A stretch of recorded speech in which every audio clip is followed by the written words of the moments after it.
saya saksi hidup. Ya, saya ulangi sekali lagi, saya saksi hidup.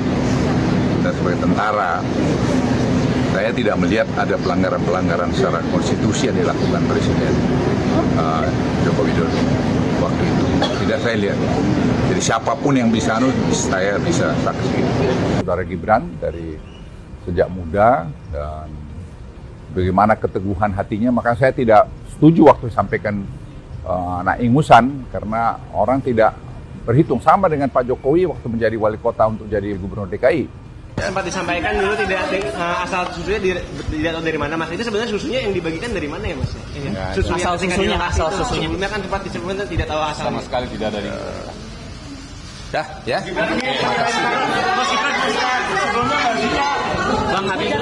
Kita partai yang sudah teruji dan bisa maju sendiri loh, Mas. Bisa maju sendiri. Syaratnya cuma 24. Iya, dan kita bukan partai yang kemudian besar karena disupport oleh orang tua, tidak. Ketua umum kita melewati proses ujian yang luar biasa, tidak 1-2 hari langsung jadi, kira-kira seperti itu. Jadi saya pikir, saya percaya pada kekuatan partai kita, saya percaya pada kekuatan mesin politik partai kita, dan saya percaya pada keberpihakan partai kita pada persoalan-persoalan rakyat. Yang menyedihkan ketika pilkada ini kita berbicara tentang angka-angka survei terus, tapi kita tidak pernah bicara tentang program-program kerakyatan. Kesedihan terbesar saya adalah ketika harga barang-barang naik, kemudian negara merubah undang-undang DPA gitu loh, Wanpres. Kemudian pabrik-pabrik tutup, lalu undang-undang TNI Polri dirubah, hubungannya nggak ada. Seharusnya undang-undang itu dirubah betul-betul untuk kepentingan rakyat. Nah itu sekali lagi saya bilang akan dicatat dengan baik oleh sejarah. Tidak capek berkuasa, yaitu adalah tukang kayu. Tebang terus. Ini satu peringatan yang luar biasa ya. Warning ada publik bergerak gitu ya. Capek yang lihat negara ini gitu ya. Rezim yang seperti ini, partai-partai yang juga bulu kutuk semua gitu kan. Tapi ada yang tidak capek berkuasa, Pram. Oh iya, itu dia justru. Tidak capek berkuasa, yaitu adalah tukang kayu. Tebang terus. Gimana ya? Ya kita udah melihat memang berbagai langkah manuver dari rezim saat ini, dan juga DPR ini sudah begitu meresahkan ya. Dan publik juga kalau kita melihat pergerakannya agak berbeda ya kemarin ya, dibandingkan dengan sebelum-sebelumnya gitu ya. Dan ini disiapkan dalam waktu singkat, Pak, dalam waktu singkat ini ya. Jadi memang ada cerita dari teman-teman mahasiswa gitu, mereka dari beberapa kampus negeri, dosennya meliburkan, Pram. Apa sih sebetulnya yang terjadi dengan gerakan peringatan yang biru tadi ini? Teman-teman penasaran gitu, sebetulnya apa yang terjadi? Nah, kita mungkin bisa diskusikan itu ya, Pram ya. Ya, kita melihat ada upaya-upaya ya, bukan ada upaya lagi, bukan, bahkan ini sudah real. Ada manuver dari pemerintah dan juga DPR ya, ketika putusan MK yang membuka peluang sebenarnya untuk partai-partai non-parlemen di DPRD dan juga partai-partai lain mengajukan calon kepala daerah, entah itu gubernur atau bupati dan wali kota, dengan tidak lagi memperhatikan kursi tapi suara. Betul ya. Disesuaikan dengan suara, dan menurut kami di Tempo dalam diskusi kemarin di internal, ini adalah putusan yang sangat positif gitu loh. Ini sama sekali bukan soal Anies, bukan. Sama sekali bukan soal Anies gitu ya. Tapi dan ini bukan soal PDIP. Bukan soal PDIP gitu. Tapi ini adalah satu putusan yang sangat positif. Tempo dari dulu mendukung supaya ambang batas parlemen dan juga ambang batas presiden ya itu dihapuskan. Kenapa? Karena ada suara rakyat yang hilang di situ, dan ada juga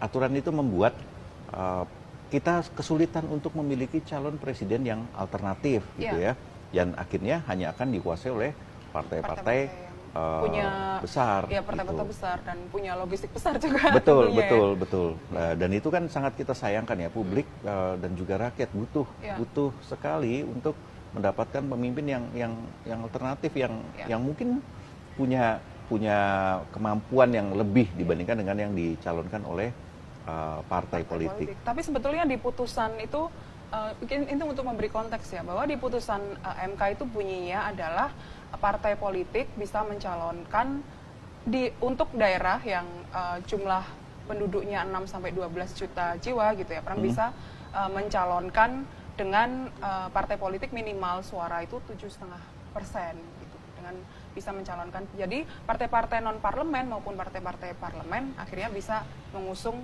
calonnya gitu. Jadi memberi kebebasan partai-partai politik kemudian untuk memberikan alternatif tadi itu, itu yang kemudian dianggap sebagai putusan yang progresif dan kemudian memberikan angin segar kepada masyarakat ya. Betul.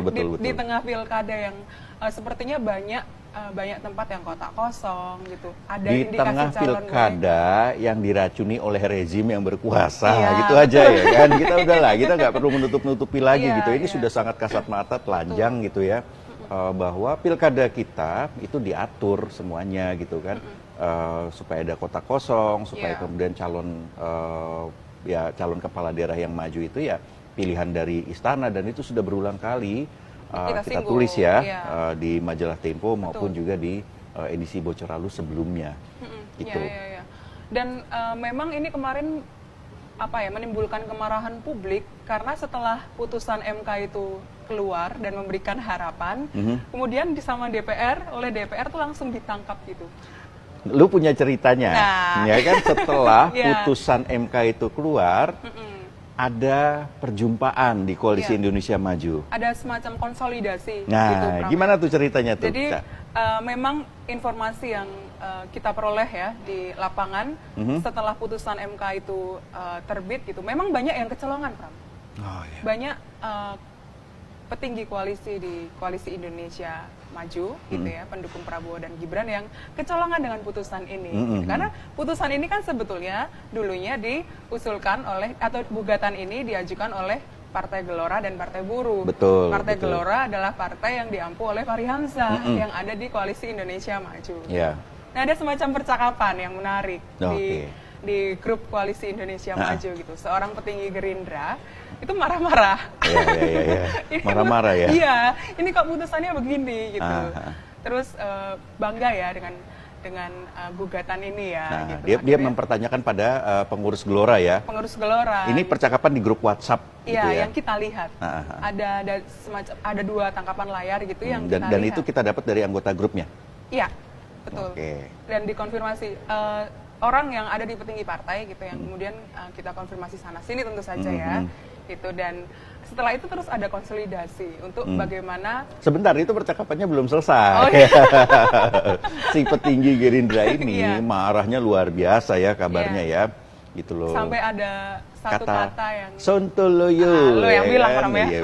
Iya kan, kita hanya melihat aja Sontoloyo gitu loh, pusing dia gitu. Nah, kalau dari Partai Gelora sendiri bilang enggak bukan begitu kok gitu kan. Ini ultra petita gitu. Ya ultra petita gitu loh. Ultra petita bikin pusing Sontoloyo dan segala macamnya gitu ya. Ultra petita tidak ada kalau tidak ada gugatan gitulah. Iya, betul. Dan di situ mempertanyakan ya, petinggi Gerindra ini mempertanyakan komitmen dari partai koalisi gitu loh. Kok kayak begitu kok koalisi ya, semacam itulah ya. Artinya dia menganggap ya ini kelakuan dari partai yang ada di koalisi ini justru membuat pusing. Artinya kalau kita baca dari chat itu, Pram, gerakan-gerakan partai politik di Koalisi Indonesia Maju itu harus terkonsolidasi atau harus diinformasikan ke si ketua kelas. Gitu. Siapa ketua kelasnya, Ca? Pernah kita singgung.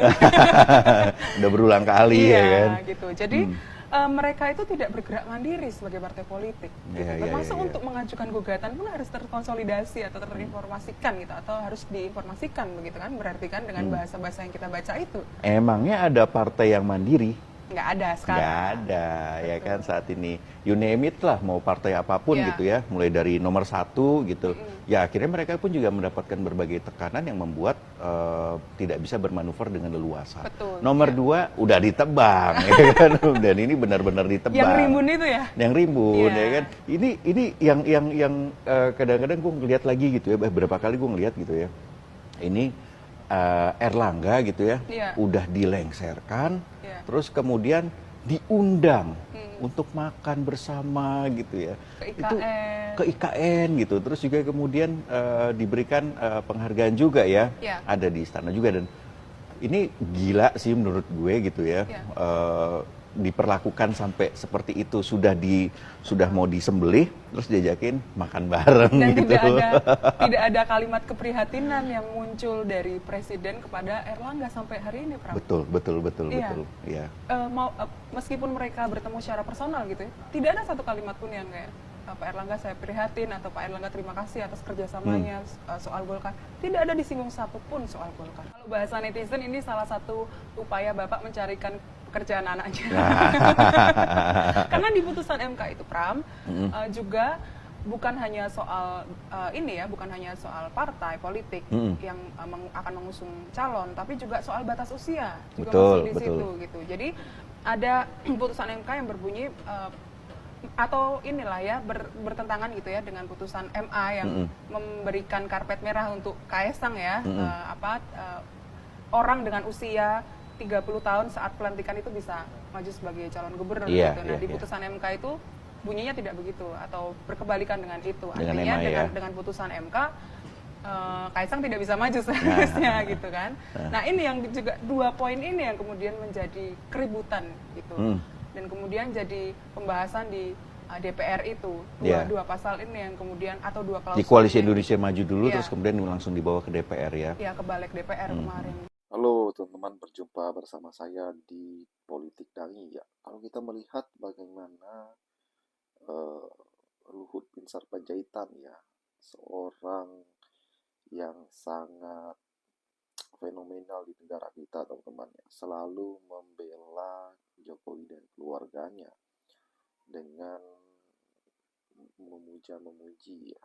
Dan kali ini bagaimana Luhut mengatakan bahwa Gibran bukan anak ingusan dan sebagainya.